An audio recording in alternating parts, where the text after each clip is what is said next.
Okay, shalom, shalom. Kwam Yashala, Koholoimla, Yahweh, Bahashem, Yahweh Shai, Bahashem Rakahakodash. Double honors to our apostles and elders of Great Millstone who rule well and that by the Spirit taught us this beautiful truth. And just want to say the water to all the H.I.M and Akwaf that's out here sincerely keeping the laws, the statutes, and commandments of Yahweh Bahashem Yahweh Shai to the best of their ability. This is Yah Hanan the Waf. Just coming at you with another quick lesson, praying that it's edifying by the Spirit. And just wanted to touch on this Hellenistic Judaism period. And this is in the Wikipedia. It's a lot of information in the Wikipedia. Pretty much you can get all the history that's actually in the Apocrypha, on Google, but they'll tell you that, of course, it's not canon.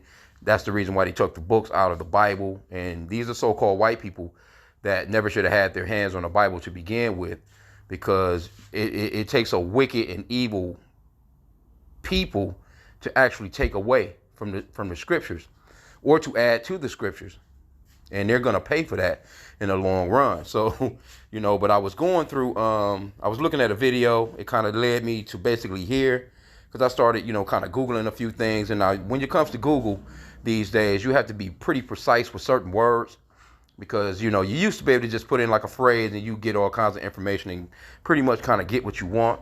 But we're noticing with certain things, Esau, he's kind of like, he's trying to close the gap, or he's trying to close, you have to have like a precision key almost to get into some of these things that you be searching for now. Okay, but this is entitled Hellenistic Judaism, and this is from the Wikipedia, and it gives you, history, as to what happened. So when they go off into the word Hellenistic, matter of fact, you know what? Let me see here. Let's web search it real quick, see if we can. This is the meaning of Hellenistic: relating to Greek history, language, and culture from the death of Alexander the Great to the defeat of Cleopatra and Mark Antony by Octavian in 31 BC. During the period, Greek culture flourished, spreading through the Mediterranean and into the Near East and Asia, and centering on Alexandria and Egypt and Pergamon in Turkey. So the Greek way, or the Greek life, was real big. So when you go into the New Testament, and the scripture talks about neither Jew nor Greek, this is where you have Jews, Israelites that were Hellenized and living Greek culture. That's all that means. So when I saw this, I'm like, all right, well, let me do a quick lesson on it, because it gives you a lot of good information. So when you come across a Christian and they say neither Jew nor Greek, now mind you, they were in captivity under the Romans. So why wouldn't it say neither Jew nor Roman? Because pretty much Rome, they was kind of, it was a lot of Greek cities, a lot of Greek culture, a lot of Greek stuff that was still going on. You know what I'm saying? Like, there were Israelites that were amongst all those nations. So this is where Paul was basically sending his letters to. Although it was synagogues in all those Greek places where Israelites spoke Greek. They lived Greekish lives. They ate Greekish food. They had, they sung the Greek songs. They just done like what Americans do. Like Negroes in America, they're not Americans, but they celebrate 4th of July. They'll like today they celebrate Mother's Day. They'll celebrate St. Patrick's Day, or Easter, or Thanksgiving, Christmas. All these different holidays that have absolutely nothing to do with them. Why? Because they're living after the customs of the westernized Edomites, the so-called white man. And it's no different. So we have to bring this out, and it's, more of this history is coming out, and we have to, put Esau on blast, basically. Because part of the prophecy, of the end days is that Esau, Edom, the man of sin, the son of perdition, will be revealed. That's a part of our job, to reveal that this man is a complete damn liar, and he is the devil. He is the wicked that the Bible speaks of. So now let's read through a little bit of this. Hellenistic Judaism was a form of Judaism in classical antiquity that combined Jewish religious traditions with elements of Hellenistic culture. Until the early Muslim conquest of the Eastern Mediterranean, the main centers of Hellenistic Judaism were Alexandria in Egypt and Antioch in Turkey, the two main Greek urban settlements of the Middle East and North Africa, both founded in the end of the 4th century BCE in the wake of the conquest of Alexander the Great. Hellenistic Judaism also existed in Jerusalem during the Second Temple period, where there were conflicted between Hellenizers and traditionalists. The major literary product of the contact between the Second Temple Judaism and Hellenistic culture is the Septuagint, translation of the Hebrew Bible from Biblical Hebrew and Biblical Aramaic to Koine Greek, specifically Jewish Koine Greek, right? So you had Jews that were speaking Greek. They wasn't speaking Hebrew. This is where Paul was going to. This is where the disciples was going to. They were going to Israelites that spoke Greek and lived the customs of all these different places. Some of them didn't know that they were Israelites no more. Some of them did.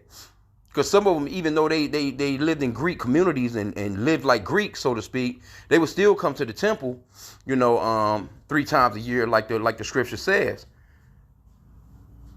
That's when you go up into the scripture where it talks about devout Jews out of every nation, because the Israelites were scattered throughout the 4 corners of the earth. That's the reason for the gospel to be spoken in every nation. It's not for every nation to be saved. It's because Israelites are actually in all these other nations, right? Okay, so it says Hellenistic Judaism also existed in Jerusalem during the Second Temple period, where there were a conflict between Hellenizers and traditionalists. So we got this part where they basically, let me get this back again though. The major literary product of the contact between Second Temple Judaism and Hellenistic culture is the Septuagint, translation of the Hebrew Bible from Biblical Hebrew and Biblical Aramaic. So, even the apostles, they'll go up into the Septuagint, because it was basically just, another translation. And it's a little, maybe some more details here and there. You can get a little bit more of what was going on, a little bit more of the history and stuff like that. We don't take it as the Bible, you know what I'm saying? But it's a tool that can be used. You have to, filter through it the proper way, though, But it goes on to say,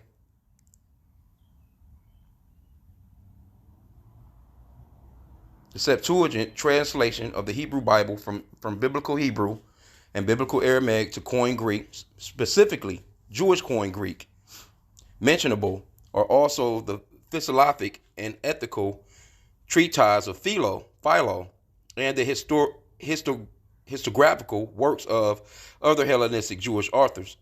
The decline of Hellenistic Judaism started in the 2nd century, and its causes are still not fully understood. It may be that it was eventually marginalized by, partially absorbed into, or progressively became the Koine-speaking core of early Christianity, centered on Antioch and its traditions, such as the Melkite Greek Catholic Church and Greek Orthodox Patriarchate of Antioch. So we hear about Antioch all the time in the scriptures. That's where basically the apostles was called Christians first in Antioch. So this is the point that I wanted to get to right here: Hellenization of Jewish society, right? So this is going to give us quite a bit of information as to why you see neither Jew nor Greek in the scriptures, and you got these Christians. They don't understand what the fuck they talking about when they get to talking about everybody can be saved when they see scriptures like that. They have to see. You got to get the history. You can't just jump into the New Testament, get to reading it, and just thinking like, oh yeah, this means everybody. Everybody can be saved. The Lord loves everybody. And you don't know nothing about any of the history that led up to even that point. Hundreds and hundreds and hundreds of years. Right? So it says, Hellenization of Jewish society. Overall, Jewish society was divided between conservative factions and pro-Hellenist factions. Pro-Hellenist Jews, see, you had Jews that was with it. Pro-Hellenist Jews were generally upper class or minority living in Gentile majority communities. They lived in towns that were far from Jerusalem and heavily connected with Greek trading networks. See that? See, that's important right there to know. You see, it says the most significant literary achievement of Hellenistic Judaism was the development of the Septuagint. Other notable works include the Book of Wisdom, Sirach, which is in the Apocrypha, pseudo-pigraphic, apocalyptic literature, such as the Assumption of Moses, the Testaments of the 12 Patriarchs, the Book of Baruch, and the Greek apocalyptics of Baruch. Some scholars considered Paul the apostle to be a Hellenist Jew, even though he claimed to be a Pharisee. Okay.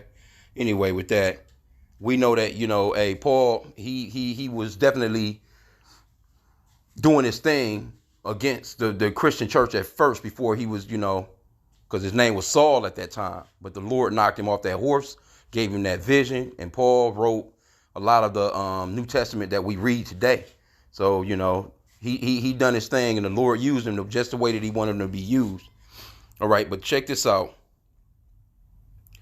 It says, Philo of Alexandria defended Judaism as a monotheistic philosophy that anticipated the tenets of Hellenistic philosophy. He also popularized metaphors such as circumcision of the heart, the Greek audiences. Hellenization was evident in the religious Jewish establishment. Now, this is the point right here that I wanted to get, because they even had points where, you had Israelites that had a Jewish name and they had a Greek name. You could see that in the New Testament. They would go by a Greek name when they was dealing in the Greek, but they would have a Jew, their Israelite name. You know what I'm saying? It says Honi became Melanus, Joshua became Jason or Jesus. See? They even have it right there, the Jesus, which we know that the letter J was invented in 1524. So really, in reality, they wasn't calling on no letter J names, you know what I'm saying? Because clearly, there wasn't no letter J sound back then. But in the Greek, if you were to go to Jesus in the Greek, what you'll get is this right here. They have it right here. Jesus. See? Let's do a web search on that. Jesus. Second declension, Christianity, New Testament, Jesus, Joshua, Yeshua. See? Now they know that there's no J in Hebrew. There's no J in Greek. That letter J was invented in 1524. So they wasn't calling on no Jesus back then. Now the Greek translation or transliteration that they tried to use was Jesus. This right here, you can see it. As a matter of fact, let's go into the scriptures, because I know I've been kicking it for a second. But let's go into the scriptures. We'll just put in, Jesus, of course, which we know that's not his name. His name is Yahushai. Because that word, see when they mention Joshua is what they really should have if they're going to use anything outside of what Yahushai is. You know what I'm saying? Like, why would they use Jesus? That ain't got nothing to do with shit. They could have just used Joshua. Joshua, it's the same. Joshua is the same name as, it's basically Yahushai in the Hebrew. It just means he's the savior or deliverer in the Paleo Hebrew. That's what it means. So let's go into it, right? This is Matthew 1:1. I'm just going to go off into his name real quick. The book of generations of Jesus Christ. We're just going to say it for right now, just for the sake of the lesson, because we hate that name, man. That's not the name of the Lord, man. But let's go into it. So now when you look at it right here, this is the Greek. See? Right here. Jesus. Strong's G 2424. Jesus. Jesus. So why isn't it saying Jesus?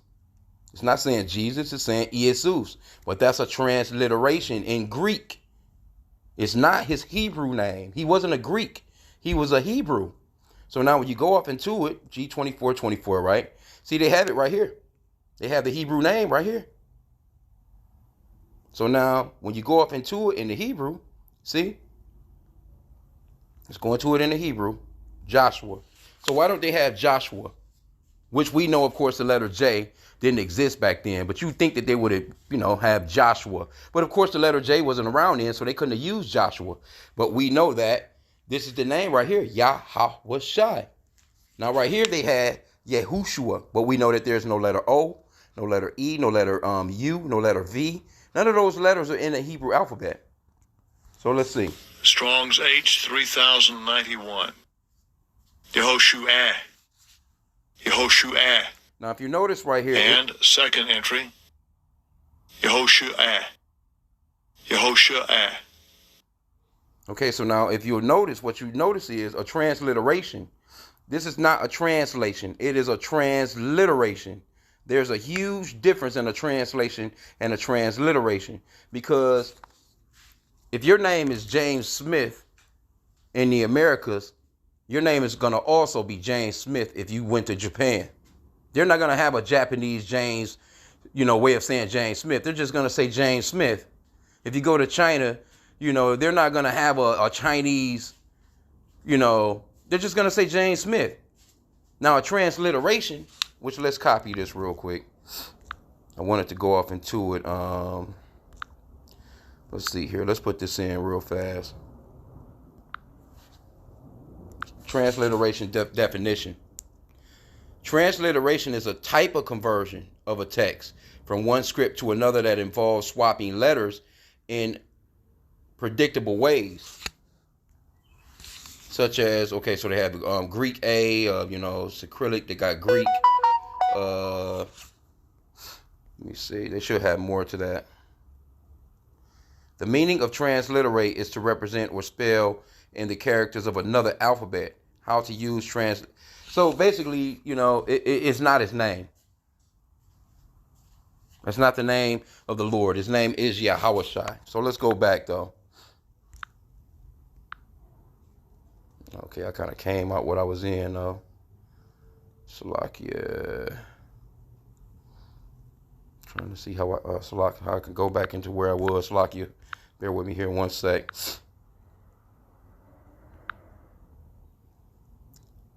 I wanted to finish reading up where we was at.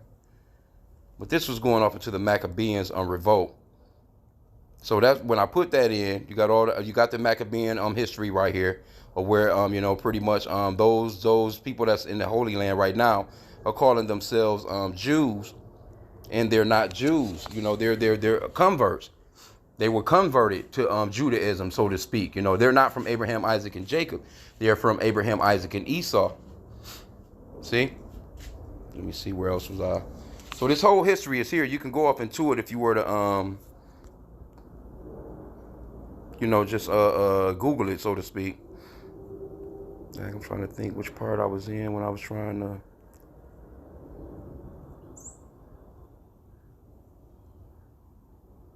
I done lost my little part here, Salakia. Yeah, the Seleucid Empire. All the information is there. Hellenistic influence.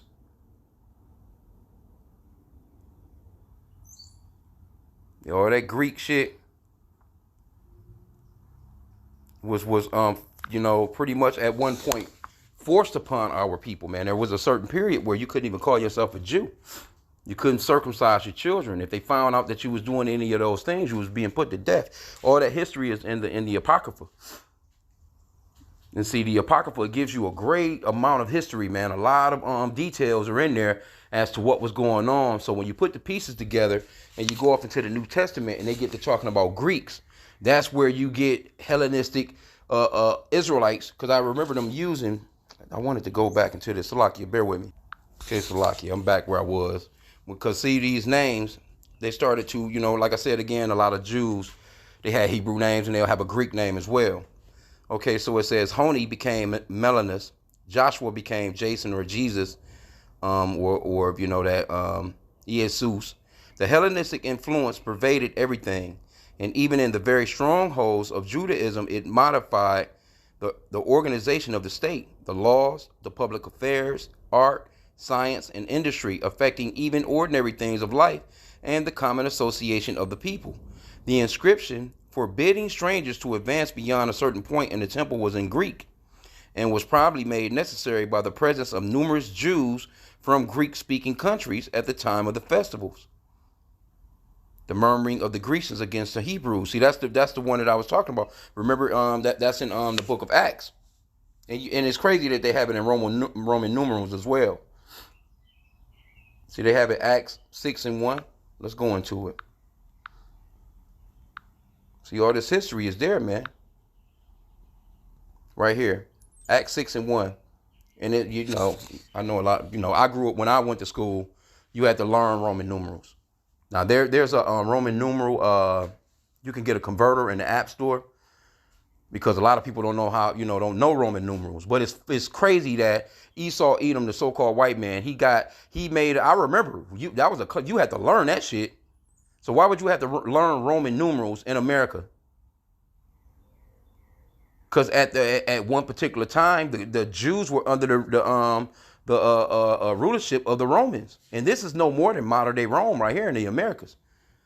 See, they had Acts, VI, and the 1. That V represents a 5 with that extra little 1 on it. That extra, that makes it a 6, basically. When you see the Super Bowl and they have those Roman numerals, why do they have those, Super Bowl 25, 35, whatever, in Roman numerals? When they can easily just say, oh, this is Super Bowl, whatever. In the regular American numbers. Because this is modern Rome, so all that Roman and Greek shit, that's all Esau, man. It's remnants, or it's, this whole country, or the way that the world is being ran by these damn modern day Romans. That's these modern day Greeks or modern day Egyptians. It's a number, they take from a number of cultures, but overall it's modern day Rome. You can look at the courthouses. You can look at how they have those A-frame buildings with those pillars. All that shit is from way back when they were in rulership back in the days. That's how we know that these are the Edomites, man. Verse 1 again, Acts 6 and 1. And in those days, when the number of the disciples were multiplied, there rose a murmuring of the Grecians, see, against the Hebrews, because their widows were neglected in the daily ministration. So it's saying Grecians. Now let's go into this word Grecians. Check this out. Let's go into this word Grecians in the Greek, because that's what the New Testament is written in. See, there go your word. Hellenistes. Hellenists. G1675. So you have to go into that Hellenistic period. See, it says a Hellenist. One who imitates the manners and customs or the worship of the Greeks and use the Greek tongue, which is our people, the Jews. And this is right here is the point. Used in the New Testament of Jews born in foreign lands and speaking Greek. Can't get around it. These were Jews. So when you come across these Christians and they get to talking about, well, it says neither Jew nor Greek. Let's get that. And they lose their minds, man.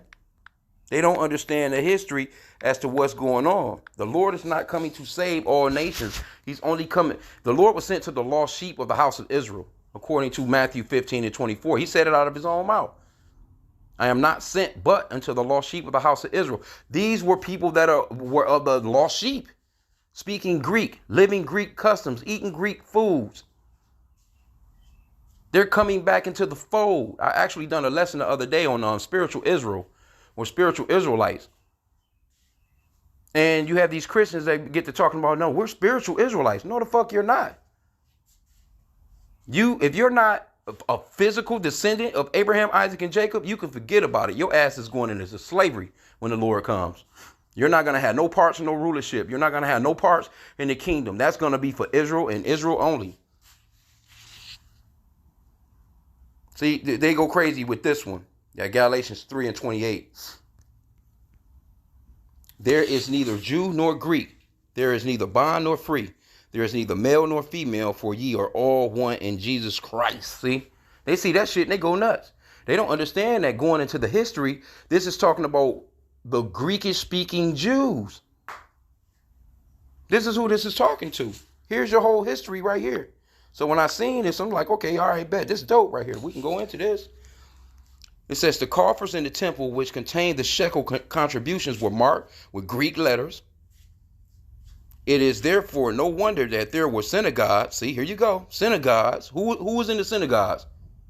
Jews every weekend or every day. They were the ones that were going to the synagogues to worship. Weren't no damn Greeks in there. No real Greeks, man. Them heathen ain't want nothing to do with nothing like that. It was just that these were Israelites living in these Greek communities or living in these Greek cities, but they were still, still living somewhat of Jewish customs.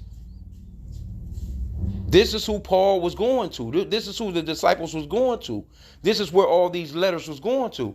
There was a synagogue in Ephesus. That's where you get the book of Ephesians. There was synagogues in Corinth. That's where you get 1 Corinthians, 2 Corinthians. There were synagogues in Thessalonica. So on and so forth. Those were letters being sent to the churches of the Israelites. These wasn't sent to no fucking Chinese people or Japanese people or, some fucking white people. These wasn't, So you have to get that history, man. Right? Because this is proof right here. It says, it was therefore no wonder that there were synagogues and Libertines, Cyrenians, Alexandrians, Cilicians, and Asiatics in the holy city itself. They have that in Acts 6 and 9. So let's go back to Acts 6 and 9. And again, they got it in the Roman numerals. It's good to know Roman numerals, but like I said, if you got one of those 1611s, King James Bibles, like the book with the Apocrypha, all of it connected. I bought one at Borders Bookstore one time. But if you were to get one of those, it's gonna be in Roman numerals. And once you get into those Roman numerals, it's gonna they just like the numbers is basically letters. And you're gonna be looking like, well, what the so if it's saying Psalms 141 and 3, you're gonna have to go off into them letters. You're gonna have to know Roman numerals, you know what I'm saying? So you can get a converter. If I done that one time before to kind of brush up on it, because I remember learning it in school. But once I kind of was going through it a little bit, I'm like, oh, now I remember. This letter means that. This letter means that. This letter means that.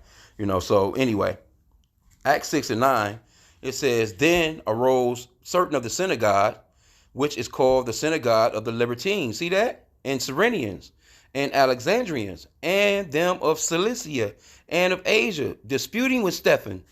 And they were not able to resist the wisdom and the spirit by which he spake. Then they suborned men, which said, we have heard him speak blasphemous words against Moses and against God. Because see, what they was used to the bullshit. When the real word of the Lord was coming to them, a lot of them, man, they bucked up. And they got down on Stephen, man. But you can clearly see they know this history though. Why are they referring to this history? Because they know that, you got the Hellenistic Jewish diaspora. For 2,000 years, Jews lived in Greece and created a Romaniote Jewish community. There you have it, man.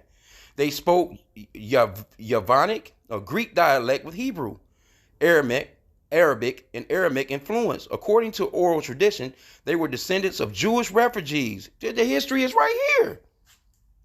They were descendants of Jewish refugees, fled Jerusalem in 70 CE after the destruction of the Second Temple. However, their presence dates back to 300 to 250 BCE. According to existing inscriptions, Greek philosophers such as Clearchus of Soli were impressed by Jews and believed they were descendants of Indian philosophers. I think that's who the apostle was talking about today.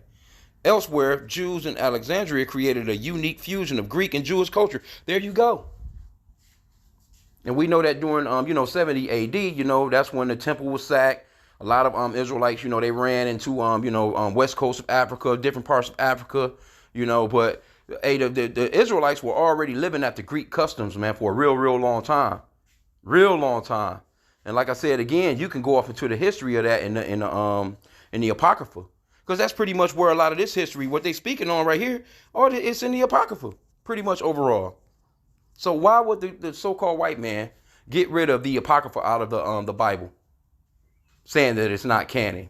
But you'll use it in searches like this right here, which this is actually collegiate. You can go, if you go to college, this is exactly what you'll be learning if you were just to study on this particular subject, as far as Hellenistic Jewish heritage and stuff like that.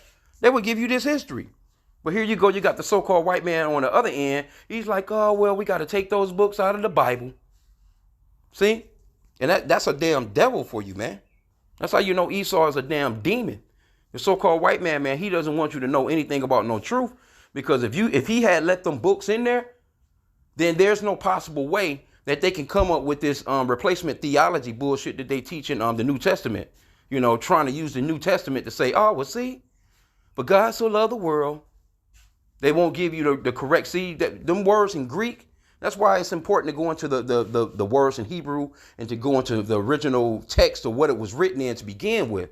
You can't just read the Bible in English, which is the youngest, stupidest bastard language ever, and just think that you can just read it plain, just verbatim all the way through, and you're going to get understanding from the scriptures. You're not. And also the spirit got to be dealing with you. Even though Esau, on the left-hand side, he knows a few things because he will study. Don't think Esau don't know. How do you think this history got right here in the Wikipedia? Esau. But he doesn't expect you Negroes, Hispanics, and Native Americans, you Israelites, to actually go off into it and study it. That's the thing. He wasn't expecting. See, there for a long time, this man didn't even allow us to read. And especially not no damn Bible. You crazy? So see, now that, the Lord is placing the spirit on the man of his man, you know what I'm saying, to go off into these things and look into these things and by the spirit bring it out. Real simple history. Now, if you want to go off into this, just type in Hellenistic Judaism and you can get a lot more history, a lot more information. There's so much in here. You can do lessons on this, for fucking years damn near off each subject. Because you can see all these blue highlighted links. Man, each one of them could be a lesson. You know what I'm saying? So I'm kind of not doing it justice right now, but I did want to, kind of touch on it because I was watching a video earlier and I'm like, all right, well, let me Google this and let me see what's up. You know what I'm saying? So, and I'm praying that it's edifying, that I'm not just babbling here, but there's a lot of good history here, man. So we can clearly see how the Greek and the Jewish cultures were fused, basically, so to speak. And Israel just became, damn degenerates, man. Living after these customs of these other people. And it's no different than our people being in the Americas right now. Our people are scattered throughout the four corners of the earth. Wherever we're scattered at, we're living just like those people we were scattered to. We're not living after the Hebrew Israelite customs, man. So, I pray that the lesson was edifying. With that, Kwam Yashola.